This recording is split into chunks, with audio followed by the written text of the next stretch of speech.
ఏపీలో ఎన్నికల రాజకీయం ఆసక్తికరంగా మారుతోంది. జగన్ ఓటమే లక్ష్యంగా చంద్రబాబు, పవన్ జతకట్టారు. బీజేపీతో పొత్తుపైన 1-2 రోజుల్లోనే స్పష్టత వచ్చే అవకాశం కనిపిస్తోంది. ప్రతిపక్షాలను ధీటుగా ఎదుర్కొనేందుకు వైసీపీ అధినేత జగన్ కూడా రెడీగా ఉన్నట్లే కనిపిస్తున్నారు. టీడీపీ, జనసేన కలిసి వచ్చినా, విడివిడిగా వచ్చినా ఓడించేందుకు జగన్ వ్యూహాలు పన్నుతున్నారు. దీనిలో భాగంగానే జనసేన అధినేత పవన్ కళ్యాణ్ ఎక్కడి నుంచి పోటీ చేసినా ఓడించే దిశగా ప్రణాళికలు రచిస్తున్నారు. పవన్ ఈసారి పిఠాపురం నుంచి పోటీ చేస్తారని భావిస్తున్నారు.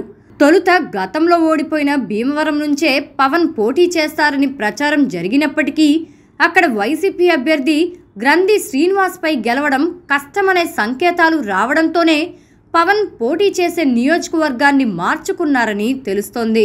పవన్ వచ్చే ఎన్నికల్లో పిఠాపురం నుంచి పోటీ చేయడం దాదాపు ఖాయమైనట్టే. దీనికి అనుగుణంగానే జగన్ వ్యూహాలు మారుస్తున్నారు. పిఠాపురం నుంచి పవన్ పోటీ చేస్తారనే సమాచారంతో సీఎం జగన్ అలర్ట్ అయ్యారు. పవన్ పైన అభ్యర్థిగా ఎవరైతే పోటీ బాగుంటుందనే అంశంపైన కసరత్తు చేస్తున్నారు.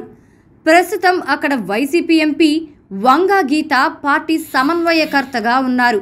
తాజాగా వంగా గీత సీఎంఓ నుంచి పిలుపు రావడంతో తాజాగా ముఖ్యమంత్రి కార్యాలయ అధికారులను కలిశారు. పిఠాపురం నుంచి కాపు ఉద్యమ నేత ముద్రగడ పద్మనాభంను బరిలోకి దించాలని వైసీపీ యోచిస్తోంది. ముద్రగడను పార్టీలోకి తెచ్చుకునేందుకు వైసీపీ ప్రయత్నాలు చేస్తున్నట్లు సమాచారం. ఈరోజు లేదా రేపు ముద్రగడ నుంచి పార్టీలో చేరే అవకాశం పైన స్పష్టత వస్తుందని చెబుతున్నారు. ఇప్పటికే ముద్రగడ కుమారుడితో వైసీపీ నేతలు చర్చలు జరపడం జరిగింది. నాన్నగారితో కలిసి సీఎం జగన్ను కలుస్తామని ఆయన హామీ ఇచ్చినట్టుగా సమాచారం అందుతోంది. అన్నీ అనుకున్నట్టుగానే జరిగితే మరో 2 రోజుల్లో ముద్రగడ వైసీపీలో చేరడం ఖాయంగా కనిపిస్తోంది.